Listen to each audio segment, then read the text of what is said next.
Let's turn to justice for George Floyd. It took less than a day. A jury, though, has now been seated in the federal trial of 3 officers charged in his death. 18 jurors were picked, and that number includes 6 alternates. Justice correspondent Candace Kelley is here with who these jurors are and what we can expect this morning. Candace, good morning to you. There was one black man in the jury pool. He was let go. First, could you tell us why? Well, the judge is the one who did the questioning in this process, in this jury selection, unlike we saw in the state trial of Derek Chauvin. In this process, this black man, who was the only person in the jury pool, said because of his faith and because of his race that he would be unable to be an impartial juror. And really, that is one of the things that we look for in a juror in this justice system, someone to be impartial. So he said the complete opposite of the expectation of a good juror. And so therefore, he was removed. But I do think it was interesting in terms of just the general pool, the lack of African Americans and people of color to begin with. But this one black man is now off. So tell us about the rest of the jury, the racial makeup of it. What have we learned? So what we've learned is that there appear to be 2 Asians overall, one that is on the main 12 people and one that is an alternate. So here's the breakdown. We've got 6 white women, 5 white men, and then we've got 1 Asian. And then, as I said, an alternate juror is also an Asian. So when we look at that, at least we do have 1 minority, but as we know, when it comes to African Americans and their experience and what they bring to a jury table, especially a deliberation table, that makes all the difference. And that 1 African American won't even be at this table during the deliberations of this federal trial, Sharon. You know, the next subject I want to tackle, it makes my blood boil, but you're the legal mind, and I need you to make sense of this. The judge told this mostly white jury pool, Candace, this case has nothing to do with race.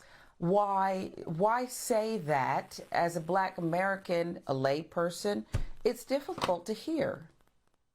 You know, I think the judge is saying in this what the state trial was trying to get to also, even though there are different charges, different thresholds, they don't want race to be a factor in this because sometimes that complicates people. In addition, as we hear, when it is about race, people often will remove themselves from this trial. So on the one hand, he may have been trying to give people an opportunity to say, oh, okay, it's not about race. Well, then maybe I can serve on the trial. But as we know, and if you look at the breakdown of this case, whether it's state or federal, it inevitably is about race because we are talking about a violation of one's civil rights. And then we have to ask ourselves the question, what was the motivation for that violation? So in this case, everyone inevitably, I think, is going to say race, even though it may not be on the table. It's going to be that undercurrent, just like we saw in the state trial. So again, I think that the judge was trying to make the point that he didn't want race to really fog up what was going on here, which at the crux is civil rights. And if you look at the law, it doesn't say it has anything to do about race, but we know what the underpinnings will be and what jurors will probably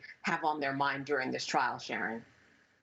It's just like the elephant in the room. It's just stunning to me.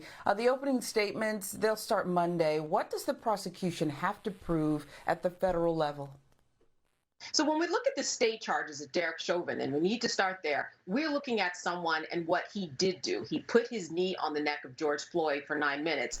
Now, on the federal trial for these other 3 officers, we need to look at what they didn't do. They didn't intervene and stop the civil rights from being violated. They didn't intervene and under the color of law, as the law says, that in their capacity as an officer, they didn't do anything in order to render medical help. So this trial is a little bit more about what they didn't do. But overall, I think that the strategy of the prosecution or the defense is going to be, listen, everything is on the shoulders of Derek Chauvin. We didn't necessarily have anything to do it. I mean, we know that that's part of the deal because they could have plead out and they didn't. They're taking their chances.